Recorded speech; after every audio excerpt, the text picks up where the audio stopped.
It's important to understand what the 5G is doing and what they say it's doing. We're told on the IEEE beamforming document that this technology cooked your eyes like eggs in World War II.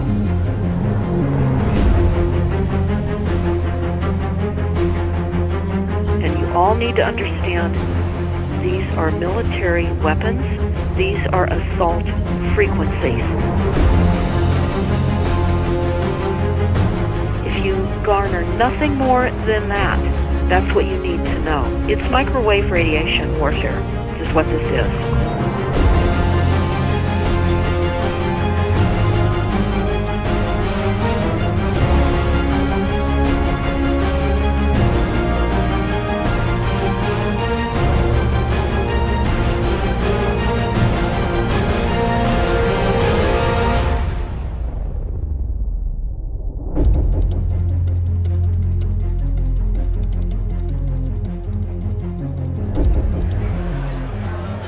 Ladies and gentlemen, please join me in welcoming to the National Press Club Federal Communications Commission Chairman Tom Wheeler. It's an honor to be here at the National Press Club. The first generation wireless, 1G, was voice. The second generation, 2G, allowed both talk and text. The third generation, 3G, the internet, in a limited way. And today's technology, 4G, completed that digital migration. But if anyone tells you that they know the details of what 5G is going to become, run the other way. This video is brought to you by the number 5 and the letter G. And pretty soon, everything else will be too. I have to tell people 5G is a killer. I'm Mark Steele. Anybody who hasn't heard me, I'm a weapons systems head-up display expert. I'm one of the leading experts in the world. I've actually broke cover in relation to this, and the reason I became an expert was because I invented them. What I'm going to say to you today, do not believe a single word I say. Not one. I want you to do your own research. You'll find it's absolutely terrifying. You got your body covered? Aye. Oh, good lad. Right, because I can talk to that. This 5G roll-up is a weapon system. I've got a letter with central government because I know about weapon systems more than anything other. In Britain, in a place in the north of England called Gateshead, a scientist there called Mark Steele has been very publicly and actively warning people about the effects of LED streetlights, which he says in Gateshead are emitting now 5G. Right, move away, what's the crack? Hey, lads. I'm just having a word with these Gateshead council workers about replacing these transmitters on these lights that are causing harm and assaulting the community. This is an existential threat to the economy, to the environment and humanity. Well, if these transmitters are everywhere, then everyone's at risk, surely.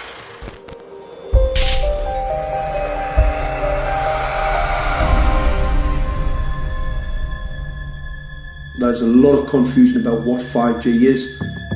The G stands for generation. So you started off with the first transmitter system. Back in the 1980s. In the 80s, yeah. So you had 1G, then you had 2G. And as the generations moved on, you started to see more complex signal systems, cleverer pieces of antenna designs, etc., etc. So the whole thing became more data, quicker downloads, etc., etc. However, 5G is something completely different. Alright, let's get a breakdown. Let's tell the people what this really is. This is the 5G transmission device. Blinking heck, that's a hell of a beast, that, isn't it? These are the uninsurable transmitters. Just get a good look at that, guys, because obviously I know there's quite a few experts who want to see more detail about the transmitters and the chipsets. Just have a good look, boys. This is the control management system masquerade. There's an antenna there, you see that? What is this phased array antenna here? What's that? This is for phased array, alright? As you'll see, it's got a driver, it's got some chip there. It's one chip. Look at the chipsets on this. This is your dystopian world. What did Gateshead Council say? I'll tell you what, I think we better send some of these educated fools back to school, or just send them to prison. Whichever's the easiest. I think prison's probably better. Alright, that's 5G, guys. That's 5G hardware.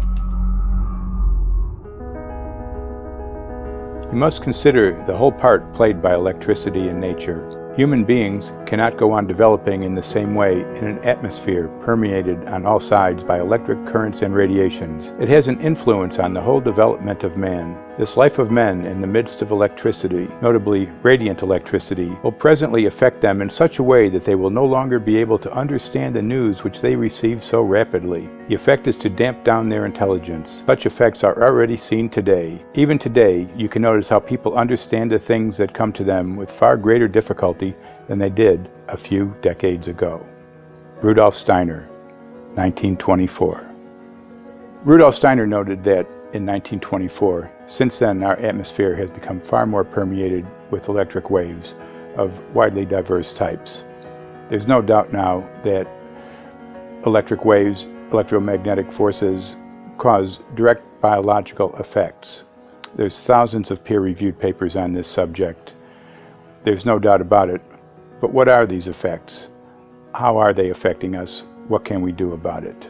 We're now at a stage where we're putting in what's called 5G, which is a special type of broadcast for high-density information transfers. And it turns out that this is the same frequency bands that are used in crowd dispersal weaponry.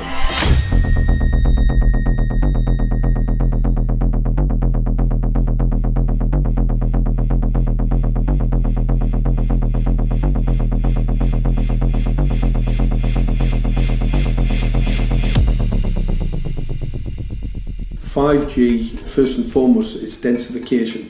So it's significantly more transmitters at close proximity to a human, and it is also a sophisticated, illegal, unlawful transmitter. What I mean by that is it is a high gain dielectric lens antenna, and what that allows 5G transmitters to do is to 3D map its environment in your home. The 868 megahertz frequency is specific for battlefield interrogation systems, so sub-gigahertz. It allows the signal to travel through concrete brickwork with ease, and it can actually data gather. It is a target acquiring system. Phased array is basically radar off the battlefield. It is extremely good at identifying targets and being able to lock onto targets. And not only that, it can specifically target you as an individual. So any judge sitting on an interesting case, let's say, any lawyer, any barrister, anybody doing any work that is potentially controversial, your life could be at threat. So the antenna design that you currently have on top of these LED streetlights, masquerading as a control management system, is basically battlefield interrogation equipment. The first phased array unit was actually called Mammoth, used by the Germans during the Second World War to identify Allied aircraft. Obviously things have moved on significantly since then.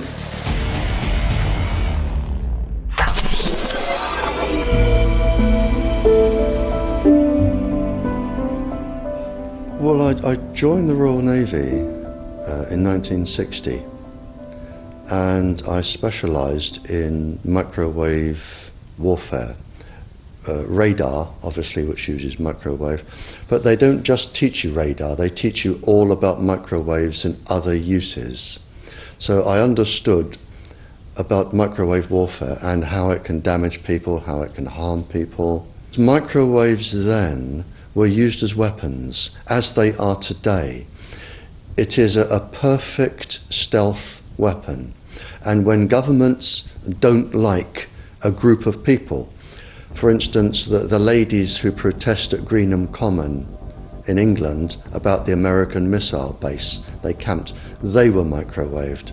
We microwaved Catholics in Northern Ireland to make them sick. It goes on all over the world, and it's a weapon that you don't know you're being targeted because the dose is very, very low, which is actually more dangerous than a high dose. It's very, very low, and it may take a year or two, but you can cause neurological damage and cancers with low-level microwaves, and you can make all your opponents sick. It's a perfect weapon for a government. Our impulses are being redirected. We are living in an artificially induced state of consciousness that resembles sleep. Their intention to rule rests with the annihilation of consciousness. We have been lulled into a trance. They have made us indifferent to ourselves, to others. We are focused only on our own gain. Please understand, they are safe as long as they are not discovered. Keep us asleep, keep us selfish, keep us sedated. Almost immediately, I had neighbours knocking on the door, talking about children bleeding from the nose. I had images posted on Facebook.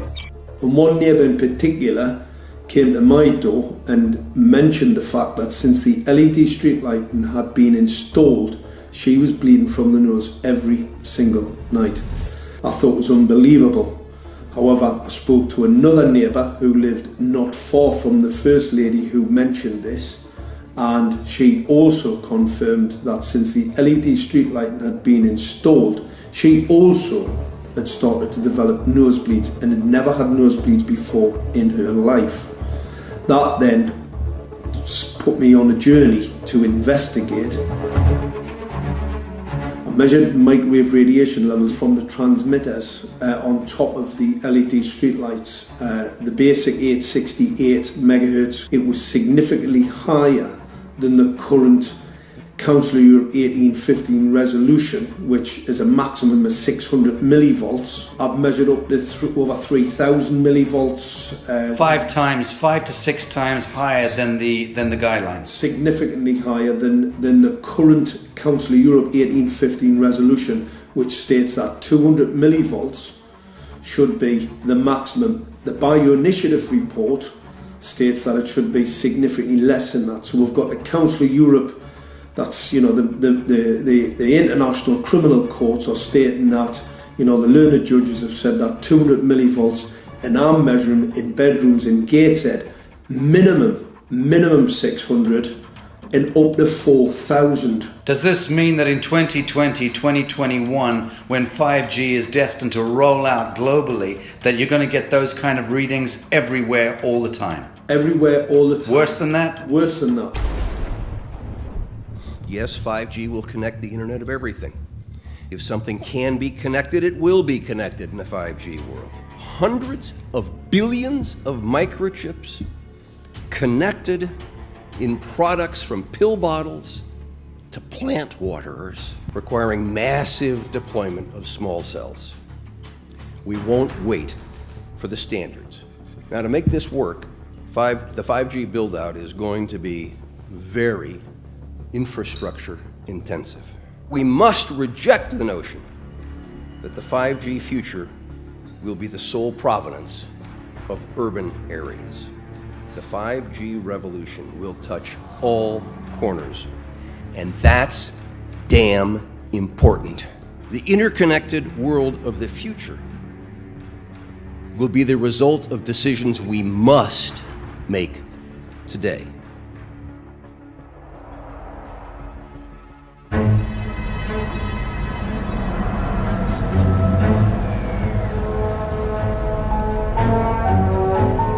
The main issue before us today is Senate Bill 637 and Senate Bill 894, the former by Senator Hugh and the latter by Senator Knopf. We're going to invite the first 4 witnesses in support of the legislation, and that would be John Jones with Sprint, David Lewis and Andy Emerson with AT&T, Neil Krevda with Verizon, and Frank Iacovetti Jr. with T-Mobile. So be straight with me. Is it true? It could be. No, well, very no few cases. Proof there at was all. an unfortunate really incident out in Iowa. Look, gentlemen, practice these words in front of the mirror. Although we are constantly exploring the subject, currently, there is no direct evidence that links cell phone usage to brain cancer.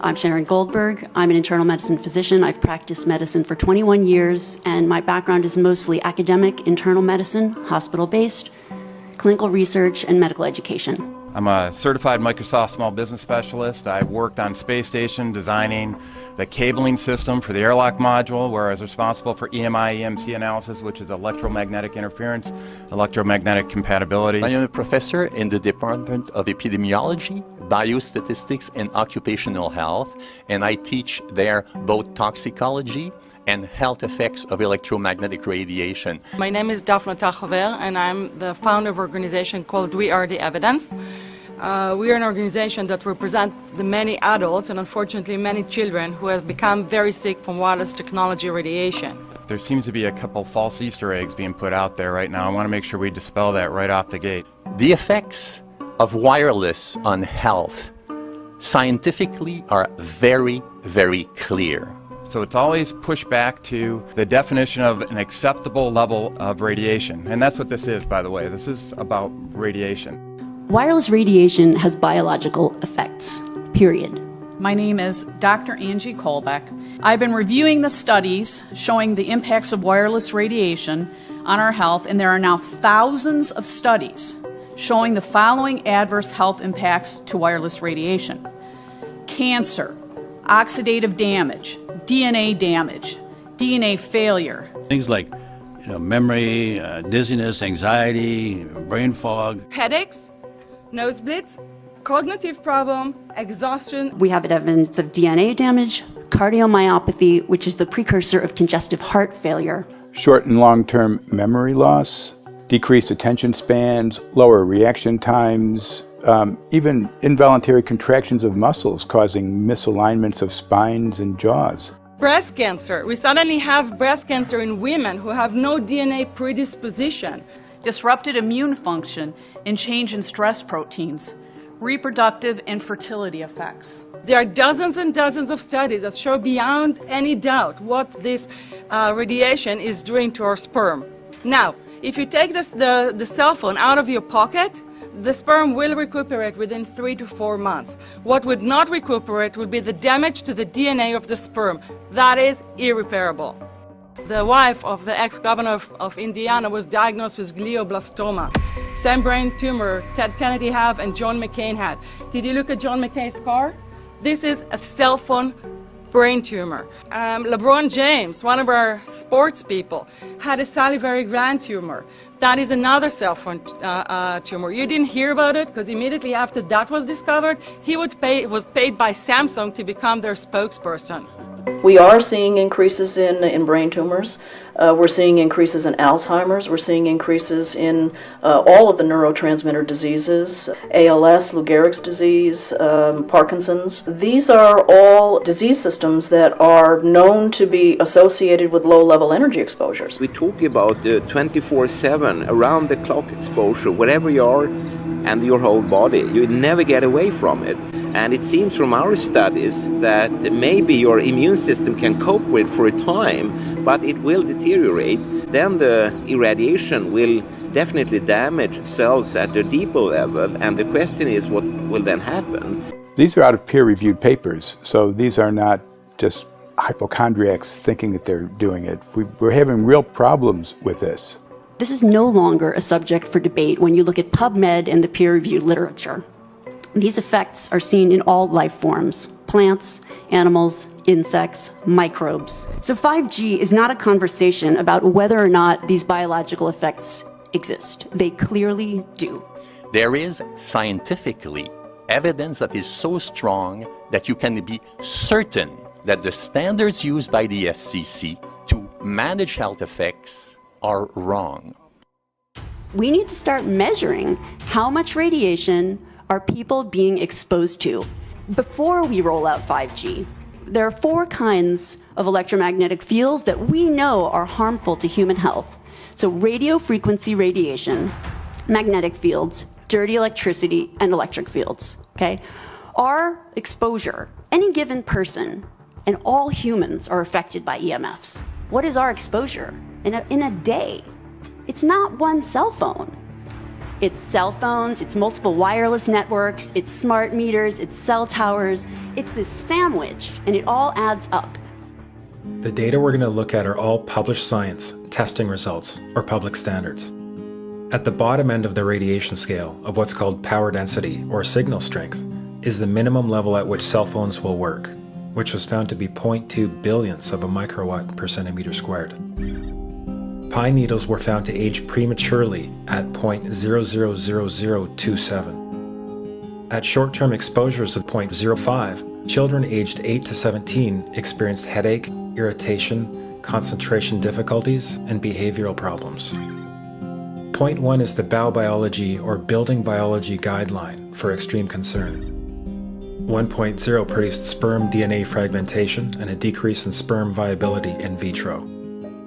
Also at 1.0, the science shows the following bodily effects can occur: headaches, dizziness, fatigue, insomnia, chest pain, difficulty breathing, and indigestion.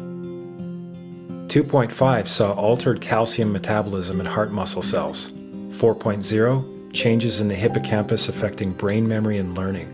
And at 6.0, DNA damage in cells. So, where are smart meters on this list? Electrical Power Institute in December 2010 measured a single Itron smart meter with pulses up to 7.93 microwatts per centimeter squared. Our own testing indicated approximately 8.0 with 1 meter. These tests are at a close distance, approximately 1 foot away from the meter, but an infant's crib could be just as close on the other side of the wall where the meter or bank of meters are installed. Even though there are all these known health effects at levels far lower, Switzerland, Liechtenstein, and Luxembourg see fit to set the standard at 9.5. And China, Poland, and Russia, 10.0. This is the same level at which behavior has been altered, producing reflexes of avoidance following 30-minute exposures. A room of 12 smart meters, very common and even a conservative number in an apartment building, tested at 19.8 microwatts per centimeter squared. This is hundreds of times higher than levels which clearly indicate harmful effects. So, how can utilities and governments get away with forcing these devices on everyone? This is how.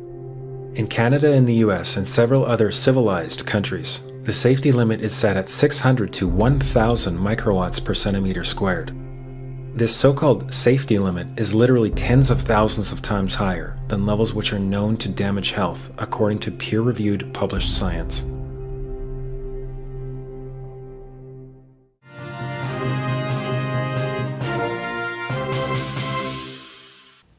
Faster, better, more reliable internet. That's the promise of 5G technology, but there is also the peril.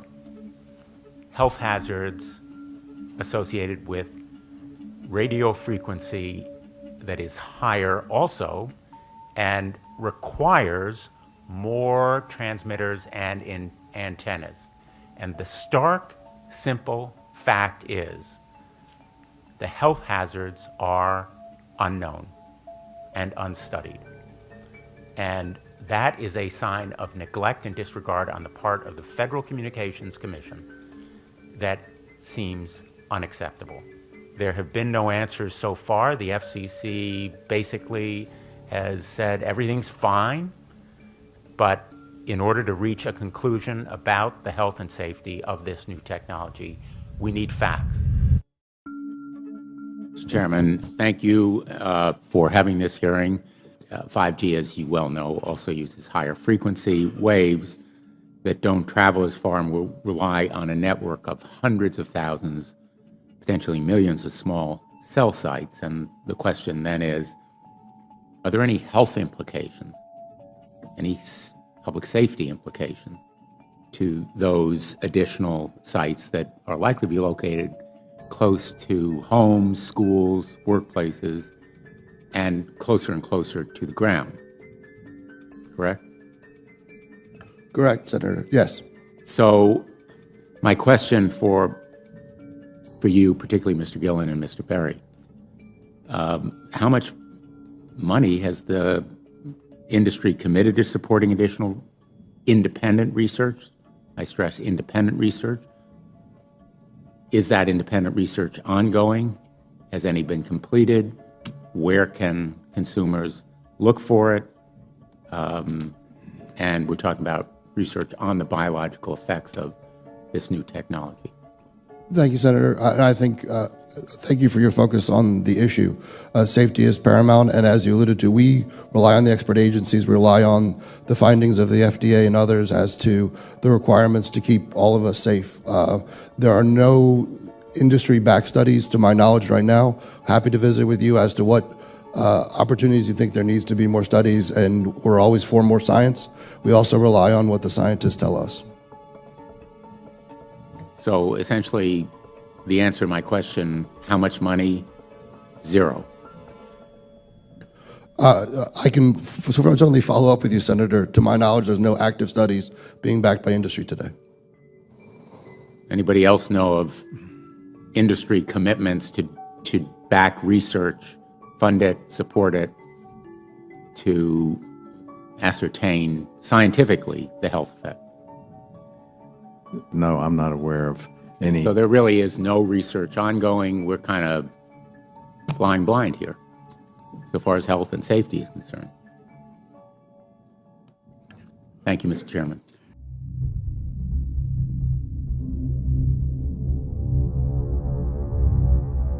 You're a trained medical professional. Yes. We don't have one on the panel. What are we to make of the American Cancer Society, for example, telling us there's no evidence of harmful product? Many of these organizations have conflicts of interest. Very briefly, if you can, what do you mean by conflict of interest? One of the first things that you teach residents is that you always have to look at the funding. There's a tremendous amount of sponsored research by people who are hired to do studies to find no effect. And that's plagued this field in a number of countries. The radio frequency radiation work that we did was supported by Motorola. The relationship was really very cordial and very stress-free, but only up until we started generating data. These folks were very, very upset and began to talk about how are they going to handle this, what sort of spin can we put on this, what can we expect from this, and from that point on the relationship changed. What we saw was that Motorola began to exert more and more control over the work, telling us what to do, telling us how to write abstracts, what to say in the abstracts, what to say in the papers, how to do the work. No, don't do this. Yes, do it this way. This was unacceptable.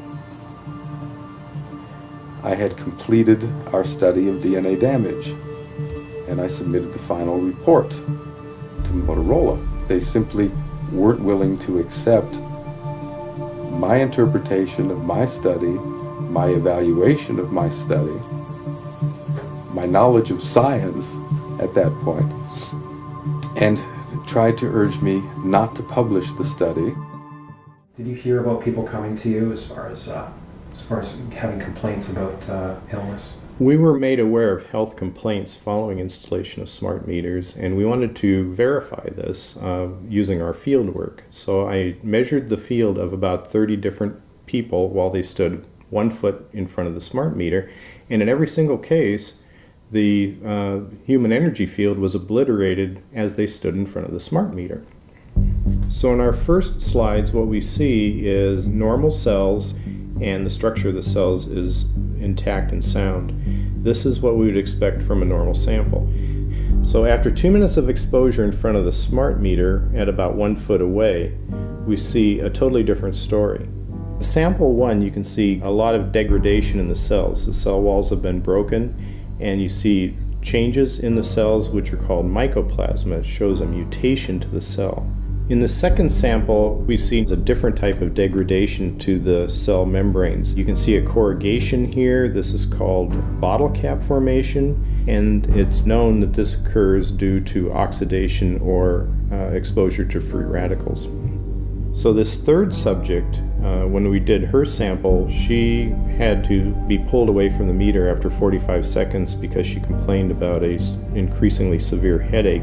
And here you see a phenomenon called rouleau, where the red blood cells are stacking up, which makes it very difficult for the blood to deliver oxygen to the tissues as they would be their normal function. Every single one of these is a degradation. Every single one of these shows a trauma to the blood cells, and that came from something, and the only variable was the smart meter. The good news in all this is the patient and the blood can return to normal once they have been removed from the influences of these stressors.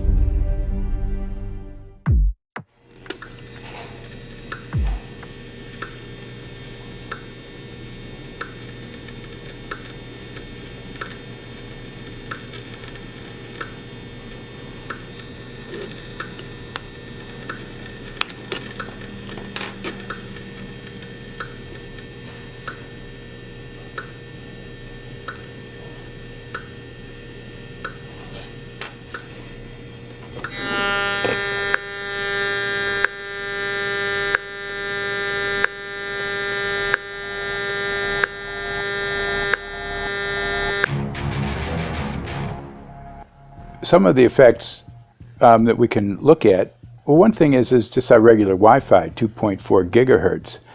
That's in the same range as microwave ovens, which are also called radar ranges, because that is radar. 2.4 gigahertz is interesting. It's not the peak absorption rate in water for microwave frequencies, but it's at a point where it allows full penetration, because if it came in at the peak, it would prevent the insides from getting warm. So that's with basic Wi-Fi. Now when we look at 5G, 60 gigahertz, this is what they call active dispersal sort of weaponry, just to keep people back. It burns the skin, it doesn't penetrate, but 60 gigahertz is the frequency of oxygen molecule absorption. Since they have electrons that they share with each other, what we breathe is actually O2, pair of oxygen. So being bombarded with 60 gigahertz could very well impair our oxygen absorption rates in our body, and thereby the whole basis of our living system. Martin Pall says, putting tens of millions of 5G antennas without a single biological test of safety has to be about the stupidest idea anyone has had in the history of the world.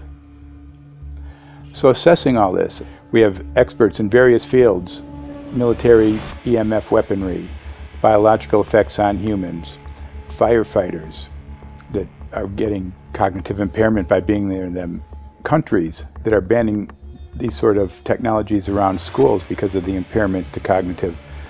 Let's weigh that up in light of what Rudolf Steiner said in 1924 about just mere radio causing the impairment of cognitive functions on people, that they can receive news from around the world, but they can't understand it as well because of the effect of the electricity.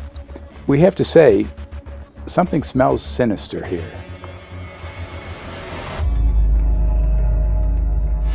With the 5th generation, it's actually a whole new ballgame. It's not using the same technology. They're switching to military-grade millimeter wave technology. And when you look at this technology, I mean, if you go and look at DARPA reports, come and look at some of the patents that the United States military has put out on what they can do with psychological weapons, all sorts of things, crowd control, active denial, anything you can think of. This is what they can do with 5G. So any type of military application you can think of which has an electromagnetic base, they can do with 5G. And they're putting this out blanket across the population. Ladies and gentlemen, the President of the United States. Good evening, my fellow Americans. In the councils of government, we must guard against the acquisition of unwarranted influence, whether sought or unsought, by the military-industrial complex. The potential for the disastrous rise of misplaced power exists and will persist. We must never let the weight of this combination endanger our liberties or democratic processes.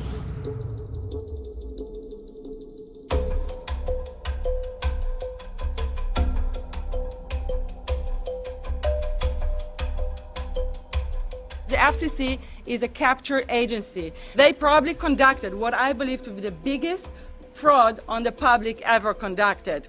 The FCC has been described by Harvard University's Center for Ethics writer Norman Alster as the most captured agency in D.C., acting more as an industry cheerleader than a regulator. This is especially true today with 5G, where there are serious safety concerns and potentially misleading information coming from the FCC. For example, the previous chairman of the FCC is Tom Wheeler. He was the head of the Wireless Lobby Association for 14 years. Now remember, Obama told us there would be no lobbyists in his administration, so he took the biggest lobby and put him as a head of the FCC. And that's damn important.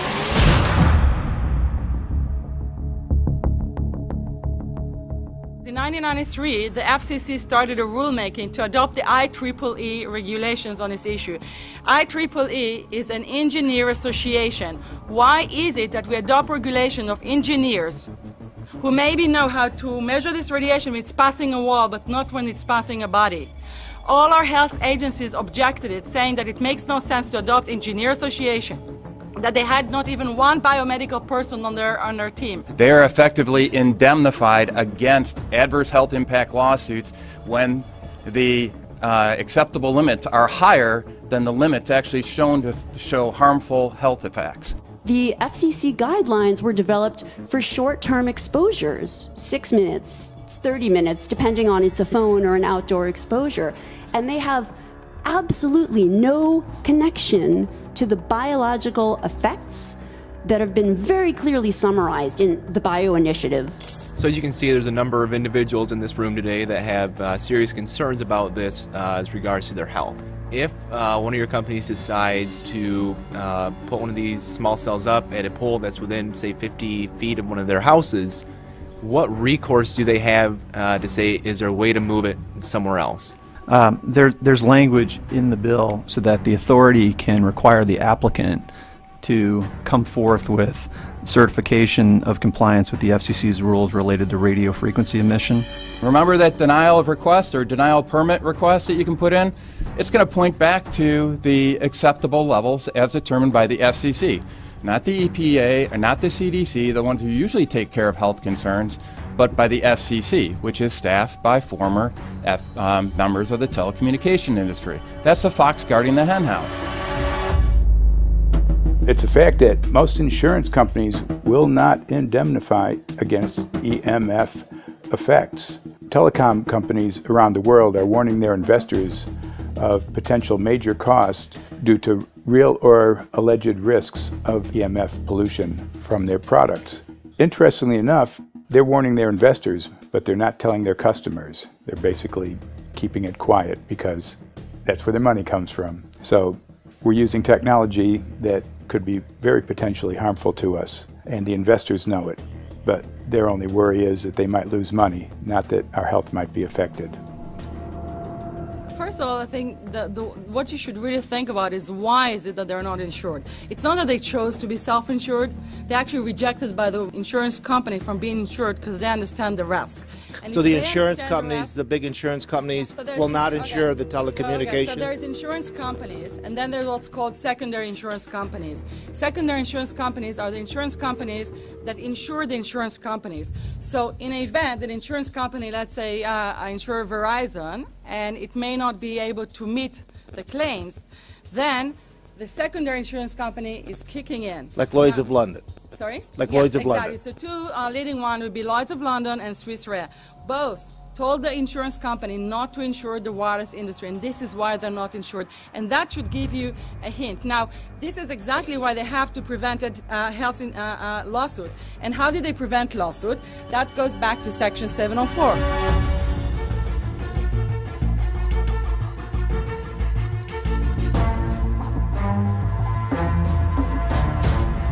Section 704 was passed in 1996. This is how our rights in regards to health were taken away by the wireless industry. What this legislation did, it gave the power to regulate the health effects of wireless technology to the FCC.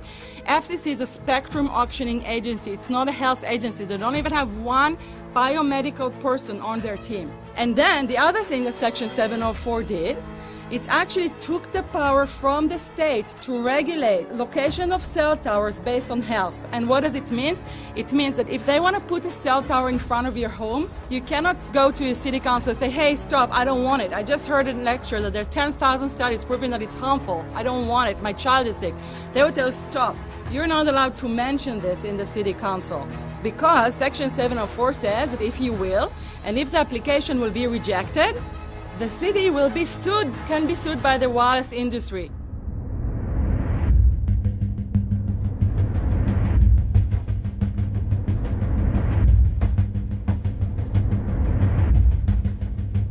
A major U.S. government study on rats finds a link between cell phones and cancer. Very first government study linking the radiation from cell phones to cancer. Two-decade, $30 million federal study out today found there is some evidence of a link between cell phone radiation and brain cancer. Professor, what is the NDP? I've heard that study several times. NDP is what? So it's a $25 million study on rats and mice that was supposed to demonstrate that there were no effects of radiation below thermal. And in fact, it demonstrated exactly the opposite. And it follows on the heels of two major studies on animals that said exactly the same thing. And that study was designed perfectly to make sure that it cannot be challenged, that there will not be any doubt. That's why it took them 14 years. That's how they prevented discussion of health. And why do they want to prevent discussion of health if there's no problem with health? Simply put, FCC is completely unprepared, unable, and possibly unwilling to oversee 5G for safety, even as it barrels toward us. They are falling back on tired definitions and panaceas long since disproven by science. To make matters worse, recent FCC rulings and numerous industry-friendly bills passed at state and federal levels between 2016 and 2018 removed the last vestiges of local and state review over infrastructure siting, just when we need it the most. When those first studies were performed years and years ago, nobody knew about the importance of the microbiome, the role of the microbiome and the immune system, and even less the role of the microbiota inside our brains, that is, the microbes that are normally resident inside our brains, whose influence on brain function is nothing but immense. And you may think, well, who cares about the microbes? The less microbes we have, the better it is. Well, we know by now that this is not absolutely the case, because microbes are truly essential for the development and function of all our organs and systems. Our immune system is based on the microbes we have in our gut. And our brain also has microbes that influence its function. In tests, it's been found things like mold. If you grow mold inside a Faraday cage, it'll grow one way, and then even if the electromagnetic fields are around, take the Faraday cage away and some sort of 600 biotoxins are developed within the mold because of the effects of the EMFs upon it. Electromagnetic fields, even of weak quality, have an effect upon our microbiome, which is really essential to our whole being. This is going to eviscerate microbial DNA inside human beings, which is our effective operating system, number one.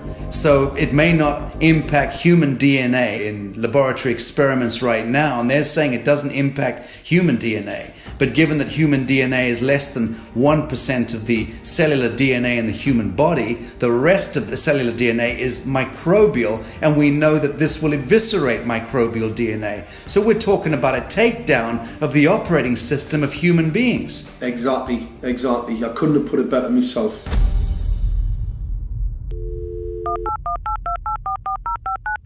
John Brandt.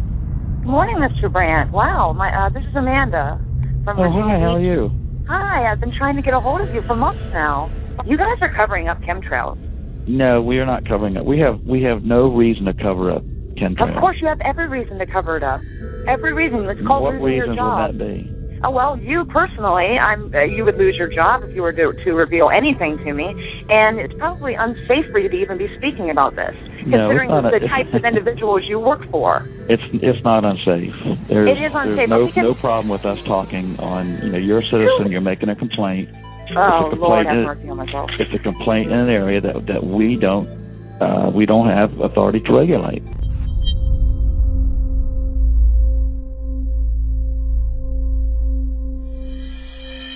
So the connection between chemtrails and 5G. It's all interconnected. The metallized particulates that would allow the 5G phased array, so basically the radar that would allow it to be able to identify you, so it can watch you, it can identify you in your own home 24 hours a day, 7 days a week. For the last X amount of years, we've been through chemtrailing, and that is now the cat is out of the box. We've had these nanoparticulates raining down on humanity for years now, impregnating our bodies, by best accounts staying inside our bodies. Those nanoparticulates, what you're saying, are building up a kind of a phosphorescence glow capability so that we can be flagged up in our homes, behind concrete and steel, inside bunkers, in the basement, doesn't matter where you are. The 5G will be able to now triangulate, map and read you, because you as a living being are impregnated with these nanoparticulates, which are acting as a kind of transmission and reception technology. It's exactly, absolutely exactly. You have to consider that DNA also works as a fractal antenna, which is able to send and receive and also to process signals under the form of radio frequencies. Well, then there is no doubt that artificial radio frequencies, such as those of cell towers, and in particular these new types of towers that have a much higher density of signals, they may somehow interfere with the ability of DNA to retain and transmit biological signals. So this is one level of danger that very few biologists are aware of. How much effort was put forward to address this?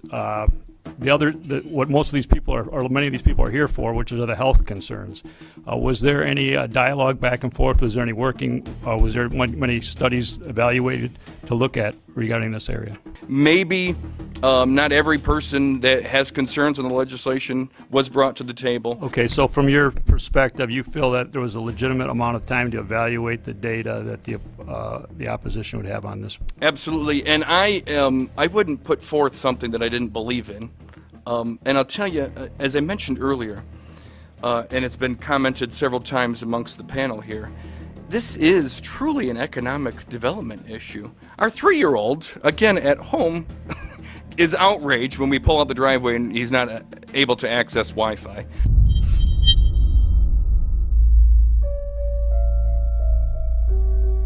I think anyone who puts Wi-Fi into a school should be locked up for the rest of their life.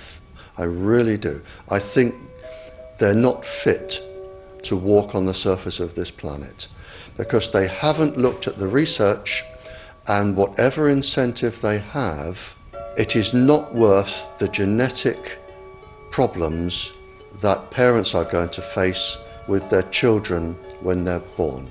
France has banned Wi-Fi in nursery schools and put warnings out for regular schools because they're finding there's impaired learning capacity in children when they're around Wi-Fi.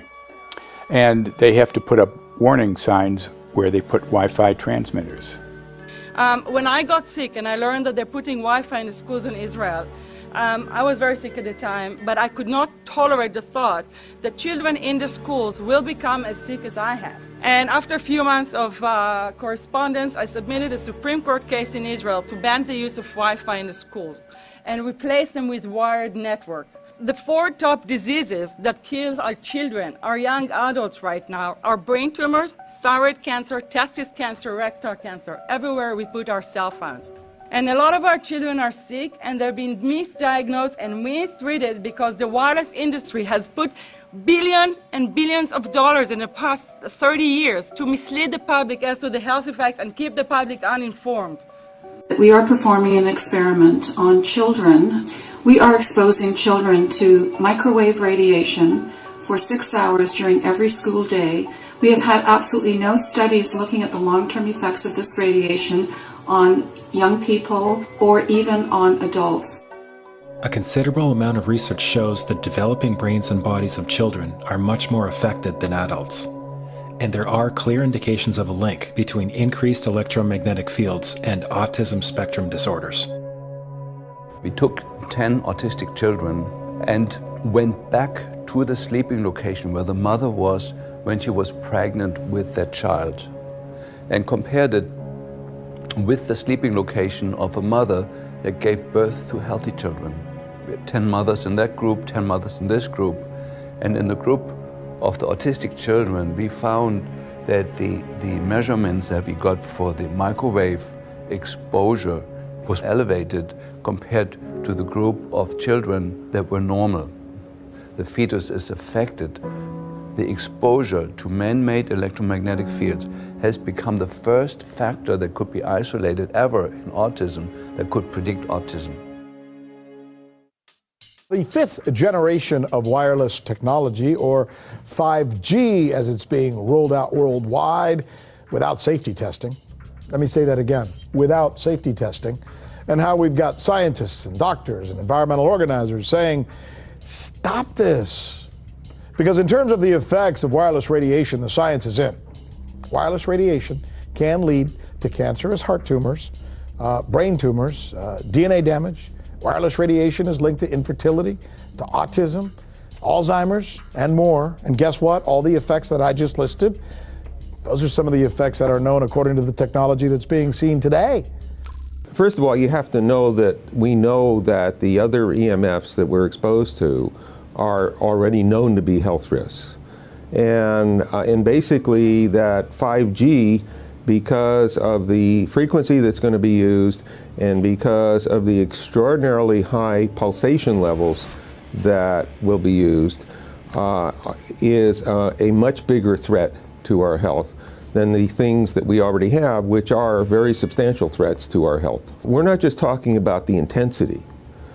We're talking about the frequency and the very high level of pulsations.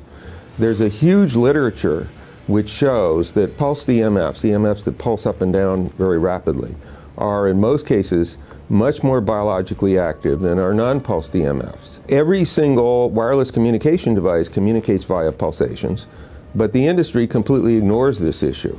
The problem with 5G is that they're planning to put out tens of millions of these antennae all over the place without doing one single biological safety test. Are you implying possibly that we, the consumers, are the guinea pigs since they haven't really done tests to see the effects in a smaller setting? I mean, that's not an implication, it's a statement. We are, yes. Cancer is not the main concern that I have. I'm really concerned about sperm count and about effects on pregnancy. How many of you know that 1 in 6 American couples is unable to have a child when they want to? How many of you know that last year the birth rate in this country dropped the most that it ever has in recent history, 3% in a single year? People look at the sperm, and people use cell phones, and the sperm, usually sperm swim, and they swim straight. But if you expose them to radio frequency, mobile phone waves, they swim in circle. Studies have been done here in Australia, taking sperm from healthy men. And one test tube gets exposed to cell phone radiation, and one test tube is not exposed to mobile phone radiation. And then the results are evaluated. And this is a measure of vitality. We measure how well the sperm swim. This is a measure of motility. This is a measure of mitochondrial DNA damage. They have 3 times as much damage on their DNA if they have been exposed to mobile phone radiation. The data on that are rock solid. Cell phones can damage sperm quantity and quality. Your embryo, your uterus in the fetus, where your child is developing for the first 100 days, in the ovaries, the eggs do not have that protection. So they are at maximum risk from radiation. And for the first month or so, you wouldn't even know you were pregnant. You wouldn't even be taking precautions. That is the main danger area. So you give birth to a daughter, but her ovaries are now contaminated. She may be normal, she may be genetically damaged, but her ovaries are at the most risk.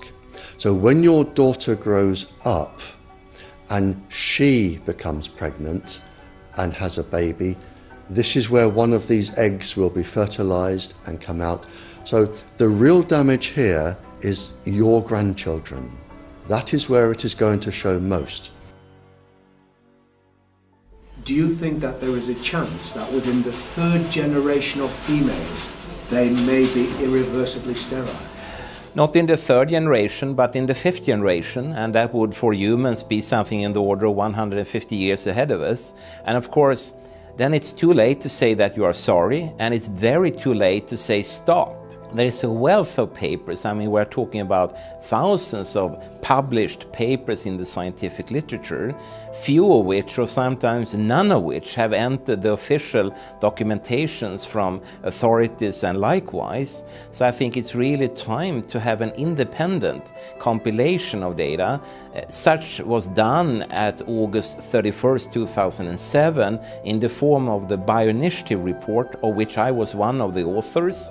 And then we put together approximately 2,000 scientific references on a little bit more than 600 pages, clearly saying that if you, for instance, if you are a rat or a mouse or a cell or a molecule, you should definitely not allow yourself to be exposed to this. And in the meantime, we have this full-scale experiment using our own kids.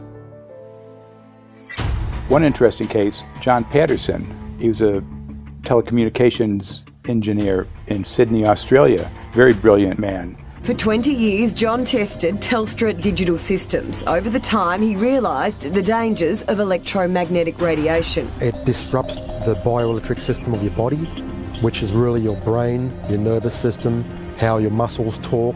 And he tried warning of these effects through different agencies, through his company. Got all the test gear out and measured it and drew up a report, and I was immediately removed from service. Finally, in 2007, he took matters into his own hand. He commandeered a used British Army tank and went and destroyed 6 cell phone towers in Sydney, Australia, because he wanted to stop this. He was trying to make a point. The message was that how dangerous it was.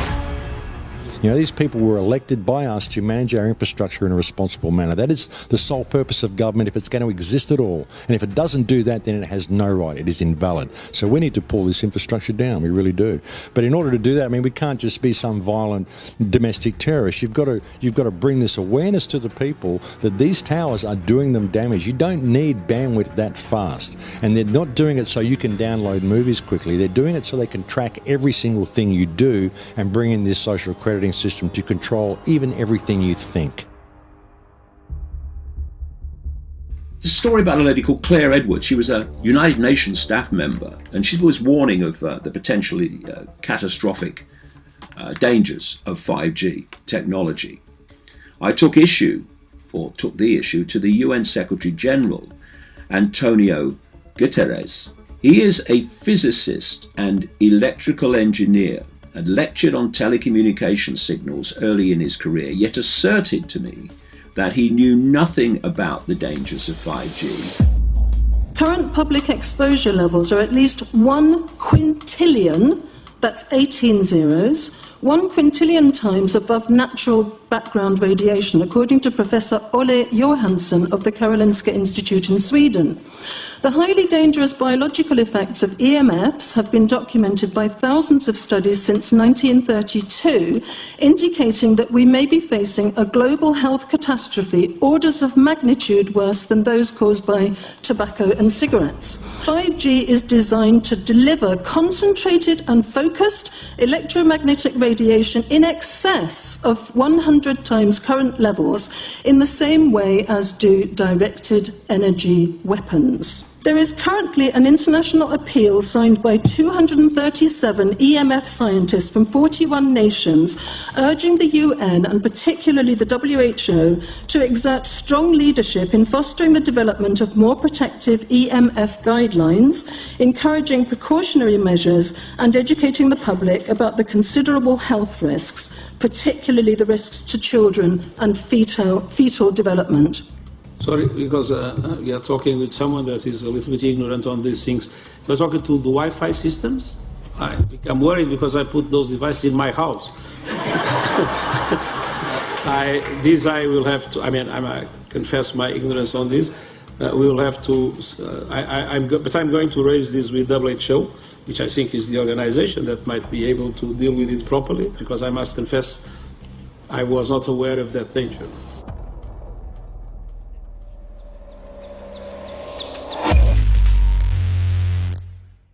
In 1996, when the Telecommunications Act was passed, in it was a provision essentially that kept local officials from addressing health issue concerns when approving or not approving a cell tower. So that's correct. But then something new is happening. We've talked a lot about it on the Solari report, thanks to Jason Bogdan-Smith and his website EMF Warriors. But this is new. This is very, very new. So you're basically, sending out an appeal on something that in one sense hasn't happened yet. This is not just an incremental change. This is a big step up. It's a sea change. An onslaught's not an improper word. It's a bombardment. So instead of a cell tower 1 mile or 2 miles from you and you still have cell phone service, we're going to have antennas every block, and some poor soul is going to have one mounted to a utility pole maybe less than 20 meters from their home.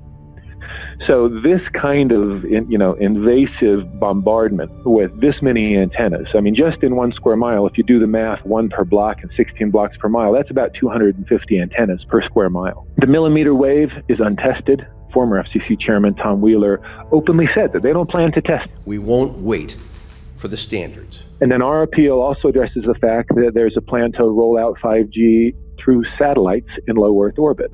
So 20,000 satellites, which will cover every square foot of the planet with a 5G signal. 6, 5, 4, 3, 2,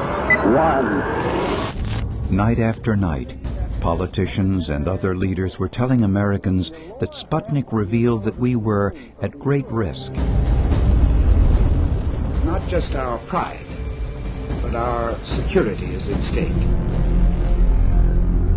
If Russia wins dominance of this completely new area, well, I think the consequences are fairly plain. Probable Soviet world domination. We choose to go to the moon in this decade and do the other things, not because they are easy, but because they are hard. Because that challenge is one that we're willing to accept, one we are unwilling to postpone, and one we intend to win.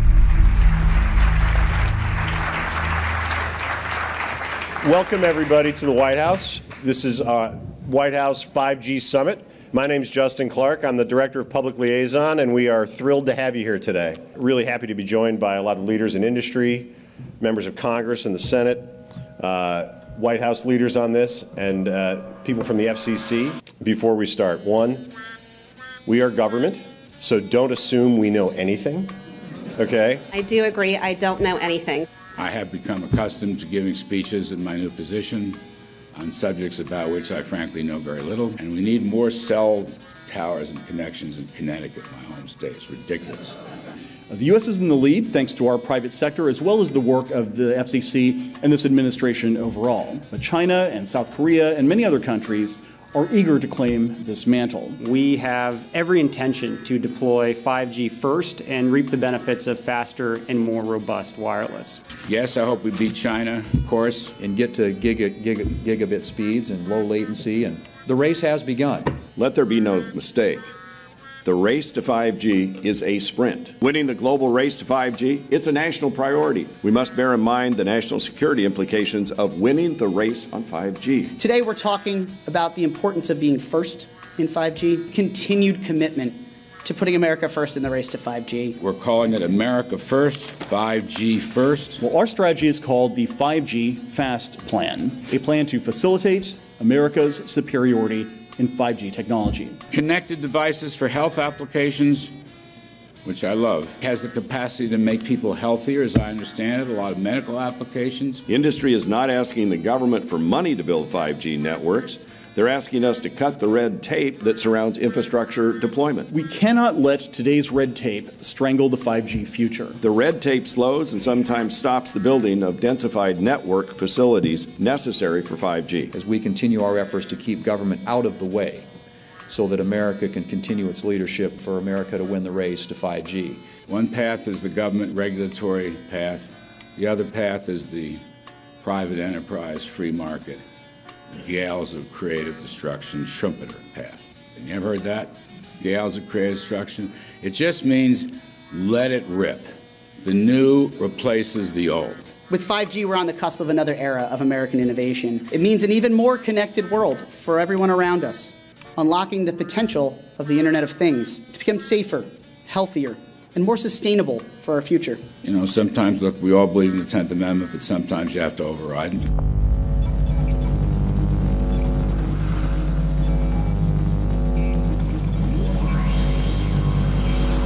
By the way, the 1996 bill permits that kind of override. We're not here to be completely heavy-handed, but sometimes you got to do what you got to do.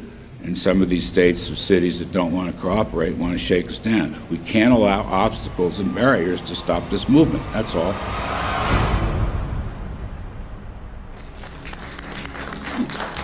And this happened in Canada. I mean, there were some activists I was working with up there that said, well, you know, we won a victory. We got the Public Utilities Commission to allow us to opt out. And I said, boy, that's divide and conquer. They just got rid of the people that were raising hell. So, you know, that's not the answer. We need to opt out everybody. An opt-out is an agreement to pay to not be harmed. An opt-out is volunteering into extortion. An opt-out says that if I don't pay you, you have the right to harm me. So that doesn't work. This is a mandate. This is being pushed down your throat by a company that is not responsive, by a government that is not responsible, and it's being done in a collusion that's designed to undermine the individual rights of individual people in communities across the country and around the world. The Minister for the Environment has a duty. His duty is primarily to ensure that there is cleaner, better, healthier environment for people in this country. It's a simple duty. He also has a responsibility in regard to science and innovation to make sure that that happens. What seems to be happening here, in fact one could say undoubtedly happening here, is he's using science and innovation to ensure that our right to life is threatened. There have been no public debates. There is no public discourse. There are no public disclosures as to why, when, how, what is going on in regard to 5G. That by itself is a breach of ministerial responsibility, and one which we really should look at in terms of a private prosecution against the ministers who have failed to protect our right to life. Okay, smart technology, smart meters, smart cars, not that smart, huh? What does smart mean? Anything that has smart attached to it, secret militarised armaments in residential technology. That's where smart came from. And smart, every bit of technology that you see today has all been developed for either some type of battlefield, some type of intelligence gathering system, and obviously these developments have to be commercialised, and people have actually took them into their homes. The definition of a smart grid is a wireless system that will fundamentally turn every single appliance in your home into the equivalent of a transmitting cell phone. That's every computer, every television, every furnace, every air conditioner, every coffee machine, every printer, every single appliance that you have in your house will eventually, in a smart grid, have an antenna that's embedded into it that will transmit your usage data to a smart meter on the outside of your home that will then transmit your usage data to another tower receiving that usage signal that will then go to the utility company for supposedly billing purposes. Not all signals will just be about your individual use. There will be aggregate meters that will bounce signal from house to house to house within a neighborhood that will then accumulate all of the usage data that will transmit that to the utility company. Now, what that will do is that the end metering system that is transmitting all of that data will be firing an RF signal at many, many times a second, which will increase the average homeowner's radio frequency radiation exposure exponentially. This picture shows some aphids on the leaf of an orange tree shortly after radar equipment was installed at a nearby airport a number of years ago. I noticed that every few seconds, all the aphids would tense up in unison and do sort of a little dance, as you see in the picture. Upon further investigation, I found that the interval of time between the activity of each dance coincided exactly with the rotation of the radar rotor device at the airport, which was a distance of approximately 14 miles. The antenna arrays create this steerable beam, which helps concentrate the energy. The beams get pointed at the user. What's a MIMO tank? Massive in, massive out. British government have got a plan to roll 400,000 out. This is so that you've got 5G in every nook and cranny, every part of the countryside, so that you can have autonomous tractors, believe it or not. However, those transmitters, these are radar. It is phased array radar. Though that radar signal sweeping the countryside will kill every pollinator, every biological structure, it will sterilise livestock, it will kill the ground, consequently land won't have a value, obviously farmers will die, the community will be under attack. If we can't produce food, if we kill all the pollinators, we're in serious trouble. The takeaway is that 5G, the $1 trillion rollout of 5G by our friendly local government, is definitely a weapon system masquerading as a modern efficiency technology. It most certainly is, and what I put it down to, it's economic terrorism. There is no value, nil, in killing off your population, in destroying your ability to grow food, to kill all your pollinators. They may have a nice financial number on a piece of paper, but in reality, dementia, diabetes, all the things that are currently crippling the NHS, a burden on the country, illness, mental health issues, the focus of that cause can be identified and has been identified in the science. The science is proven. The epidemiological data that we're seeing on the street is now substantiating that science. The DNA inside you, the mitochondrial DNA, you can trace unchanged to your mother, her mother, her mother, right the way back to the beginning of the human race in Africa, the Stone Age. It is unchanged, the mitochondria, and that is being unchanged in your children, which means if you damage it, your child could be genetically damaged, then her child, and her child, and her child, forever. You are condemning the future generations of every single child.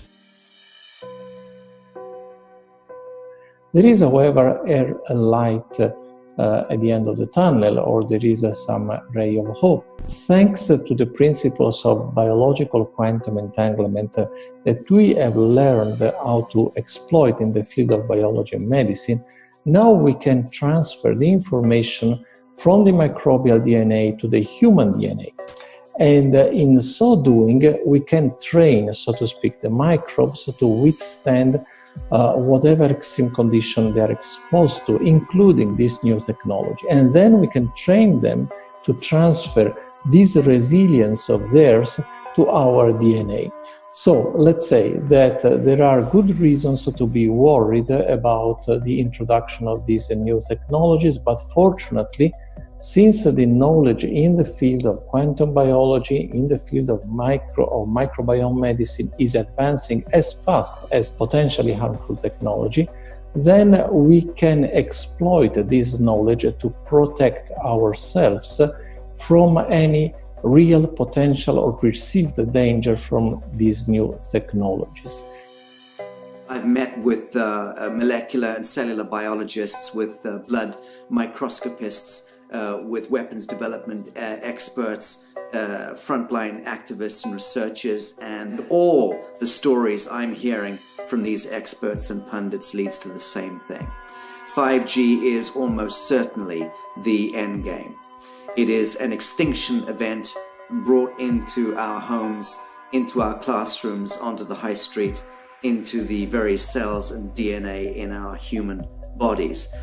It is such a perilous threat that it is almost impossible to imagine, let alone describe. When the 5G signature goes live, it will tap into a multitude of satellites which are in geosat orbit around the surface of the Earth. Millions of surface antennas will pick up that signaling and will then scatter the signaling into hundreds and hundreds of millions of different micro antenna systems set up on street lamps and even in your home, which you're not aware of incidentally. The LED light bulbs in your home invariably contain the micro or nanotech lens flare capacitors which will receive the 5G signaling, and it will proliferate the 5G signaling everywhere by exploding the signal into billions of photons which will target everything all at the same time. This is stealth technology. This is invisible science. But what it means in simple terms is that you will be flagged up, visible, trackable inside your own home. Anywhere you move on the surface of the Earth, they will have a lock and load tracking capability over you. You will be visible to invisible masters, each one of us, all the time.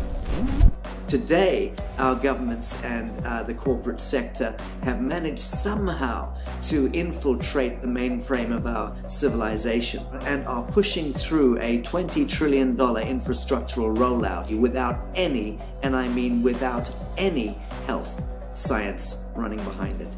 There have been no tests. Your government and your health authorities are either in collusion on this matter of genocide and ecocide, or they're just damned stupid, and I would suggest it is the latter.